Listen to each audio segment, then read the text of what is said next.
Hello student, welcome to physics lecture. Today we are going to start fourth part of the chapter 3 is transmission, absorption, reflection and transmission of heat radiation. In 11th standard we have studied the transmission of heat radiation. The heat can be transferred by conduction, convection and radiation. 11th standard मध्ये आपण बघितलं आहे की heat transfer होते conduction, convection आणि रेडिएशनच्या form मध्ये. The conduction and convection requires material medium for transmission of heat, but radiation does not needs a material medium. Conduction आणि कन्व्हेक्शनच्या वेळेस या फॉर्म मध्ये जर हीट ट्रान्सफर होत असेल तर त्यावेळेस त्याला मटेरियल मीडियमची गरज लागते, परंतु जर रेडिएशनच्या फॉर्म मध्ये हीट ट्रान्सफर होते त्याला मटेरियल मीडियमची गरज राहत नाही. याचं जर आपण एक्झाम्पल बघितलं तर आपल्या रोजच्या घरगुती आहे, रोजच्या एव्हरीडे मधलंच एक्झाम्पल आहे. The transfer of heat and light from the sun to the earth and to us. जी आपल्याला सूर्यापासून हीट आणि लाईट मिळते आपल्या पृथ्वीवरती येते, आपल्यावरती पण येतात, ती कशाच्या फॉर्म मध्ये? ते रेडिएशनच्या फॉर्म मध्ये. In this section we shall discuss radiation in detail.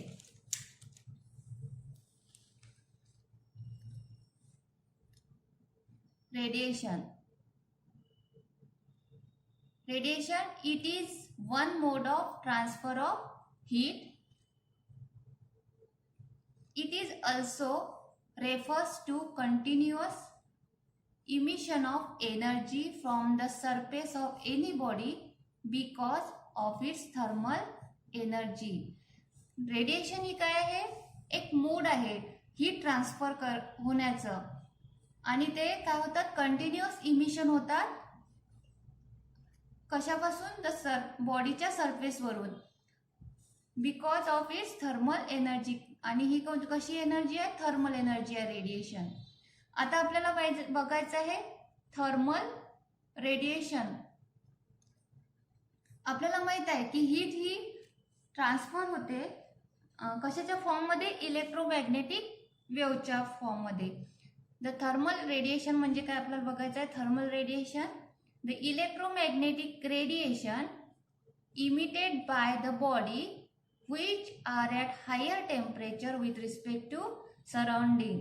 Electromagnetic radiation जे बॉडी पासून इमिट्स होतात त्याचं टेम्परेचर हे सराउंडिंगच्या टेम्परेचर पेक्षा कसं राहते?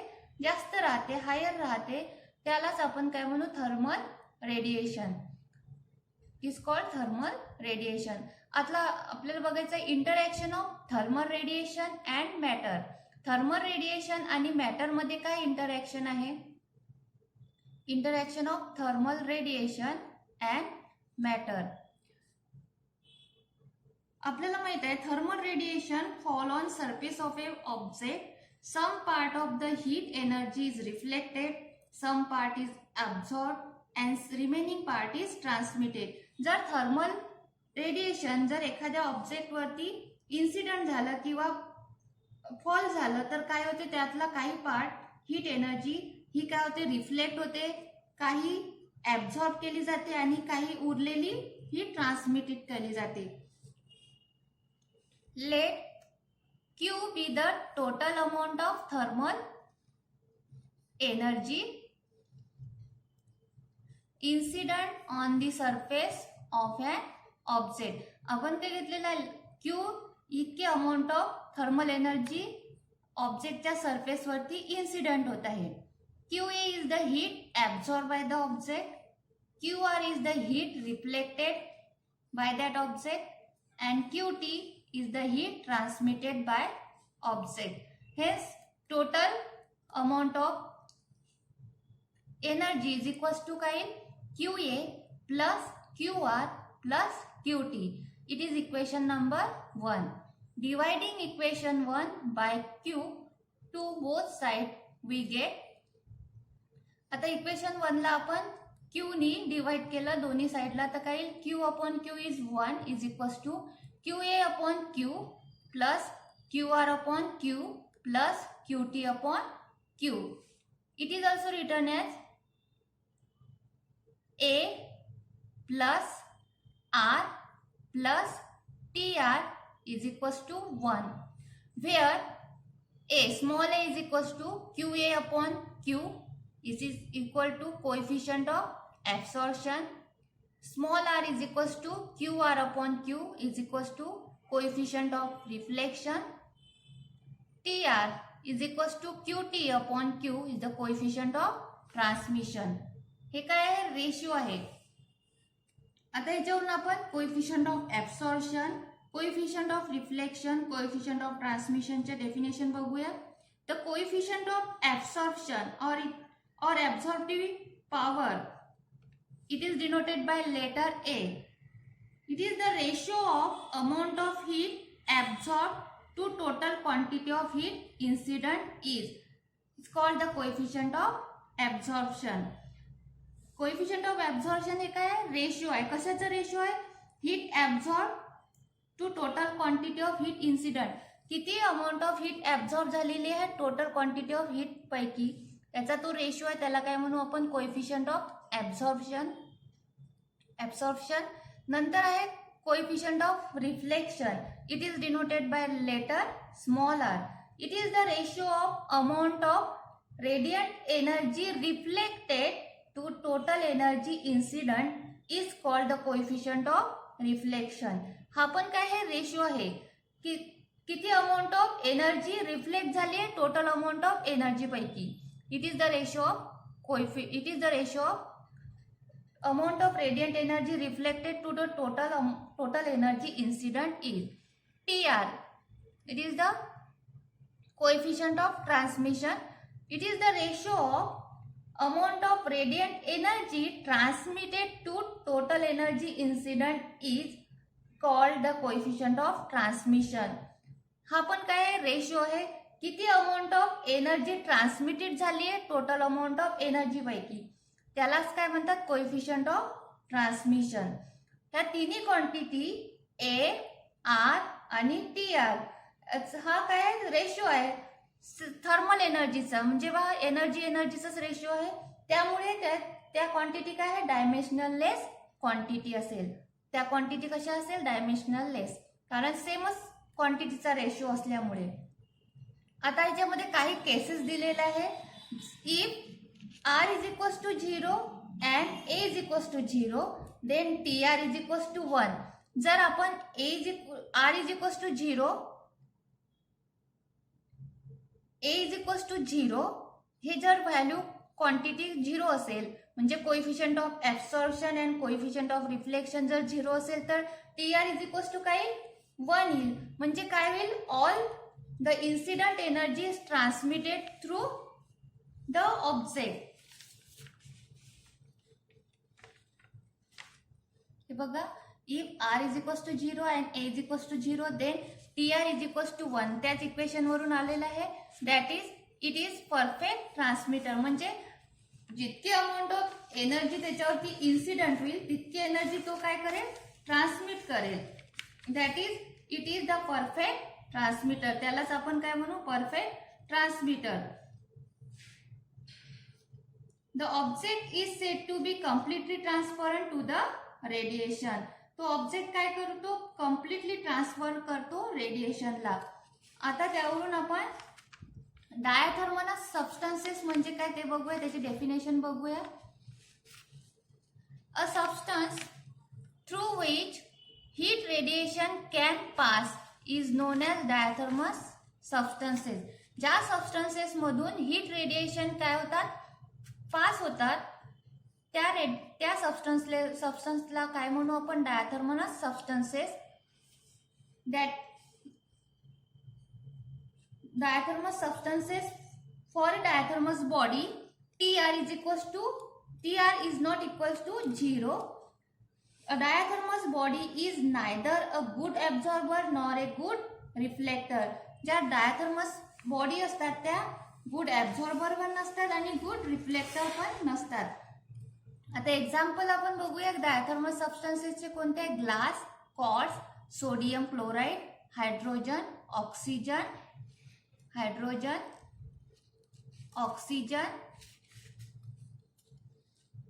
Dry air. आता दुसरी केस बघायची आपल्याला. If TR is equals to 0 means coefficient of transmission is 0 and A plus R is equals to 1, that is the object does not transmit any radiation. It is said to be opaque to the radiation. जर coefficient of transmission 0 असेल आणि A plus R is 1 असेल तर object radiation transmit करणार नाही. तो object काय करेल, त्या रेडिएशनला अपोज करेल, ऑपेक्यू करेल. त्यालाच काय म्हणू, याचाच अर्थ ऑपेक्यू करेल. Substance which are largely opaque to the thermal radiation, that is does not transmit heat radiation incident on them, are known as athermanous substances. त्यावरून आपण अथर्मनस सबस्टन्सेसची डेफिनेशन बघूया. Athermanous substances do not transmit heat radiation incident on them are known as athermanous substances. असे substances जे त्याच्यावरती जर heat radiation incident झाल्यावरही ते हीट रेडिएशन ट्रान्समिट करत नाही, त्या सबस्टन्सेसला काय म्हणू आपण, अथर्मनस सबस्टन्सेस. याचे जर एक्झाम्पल बघितलं तर काय आहे. Example is water, wood, iron, copper, moist air and benzene. Third case बघायची आपल्याला. If TR is equals to 0 and A is equals to 0, then R is equals to 1. जर कोएफिशिएंट ऑफ ट्रान्समिशन 0 असेल, coefficient of absorption 0 असेल, तर आपण त्या equation वरून बघितलं तर काय येईल, then R is equals to 1 means coefficient of reflection 1 means all the incident energy is reflected by that object, that is it is perfect reflector. याचाच अर्थ काय होईल, टोटल एनर्जी त्यावरती जे हीट इन्सिडंट होत आहे ती काय होईल, रिफ्लेक्ट होईल. म्हणजे तो काय राहील, परफेक्ट रिफ्लेक्टर राहील. आता फोर्थ केस बघूया. If R is equals to 0, coefficient of reflection 0 and TR is equals to 0, तर कोएफिशिएंट ऑफ ट्रान्समिशन 0 असेल, then A is equals to 1 means coefficient of absorption काय राहील, 1 राहील. All the incident energy is absorb by that object. Such a object is called perfect black body. याचा अर्थ all incident energy ही काय होईल, object काय करेल, ॲब्सॉर्ब करेल.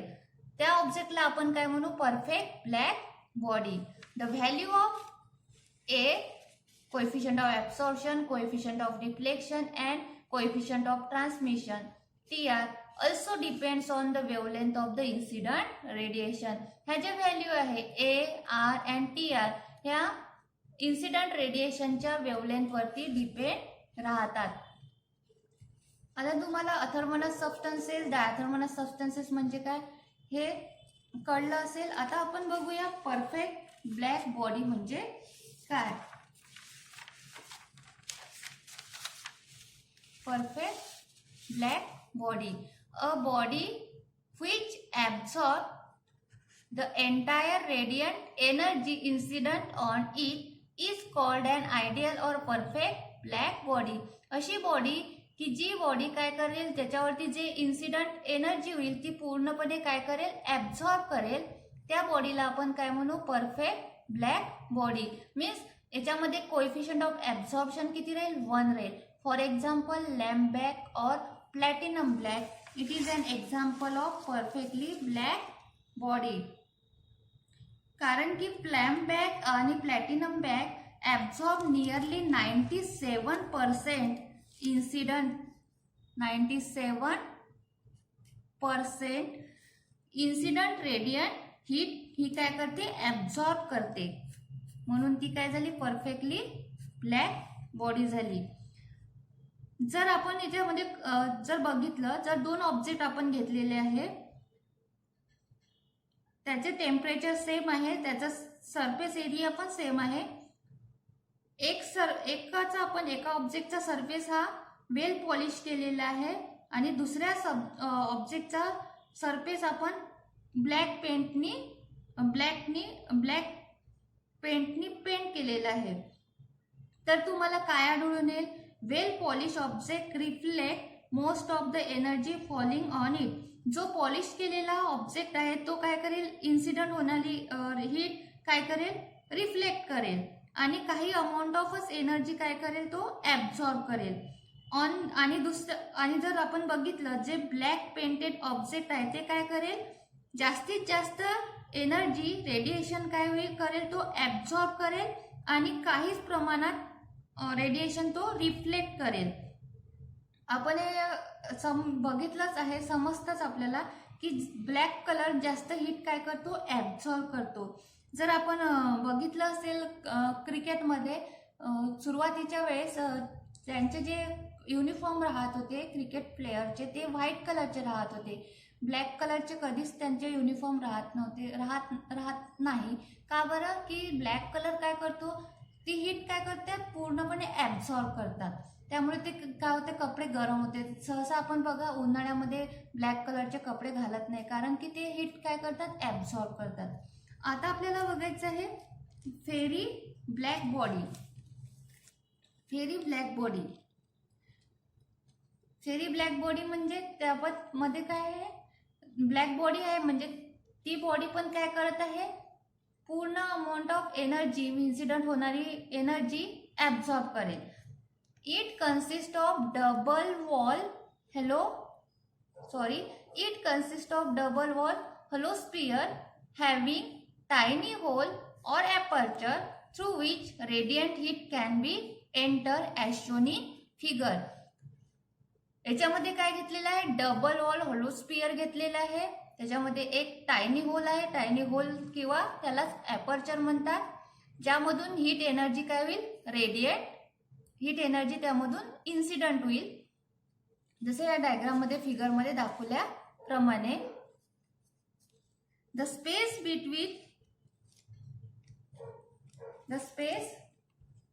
Between the wall is vacated. या डबल वॉल मधली जी स्पेस आहे त्या डायग्राम मध्ये दाखवल्याप्रमाणे ही जी स्पेस आहे ती काय केलेली आहे? इव्हॅक्युएटेड केलेली आहे. The outer surface of the body is silver polish. Outer surface काय केलेला आहे? सिल्वर पॉलिश केलेला आहे. Inner surface of the sphere is coated with lampblack. आणि जो इनर सरफेस आहे या बॉडीचा तो काय केलेला आहे? कोट केलेला आहे. कशाने? लॅम्बॅकनी. आणि त्याच्यामध्ये एक कोनिकल प्रोजेक्शन पुटअप लावलेला आहे. The projection ensure that ray traveling along the axis of aperture is not incident normally on the surface and is therefore not reflect back along the same path. हे conical projection inner surface of the स्पियरच्या इथे connect लावलेलं आहे. ते कशासाठी लावलेलं आहे? जे इन्सिडंट रेडिएशन या होल मधून किंवा ॲपर्चर मधून जे जात आहे ते नॉर्मली या सरफेसवरती इन्सिडंट जर झाले आणि नॉर्मली जर इन्सिडंट झाले आणि ते पुन्हा काय होईल? त्याच पाथनी पुन्हा बाहेर निघेल, असं होऊ नये म्हणून ते कोनिकल प्रोजेक्शन इथे लावलेलं आहे की ज्यामुळे ते इन्सिडंट होणारी एनर्जी किंवा रेडिएशन ते पुन्हा बाहेर जाऊ नये याच्यासाठी.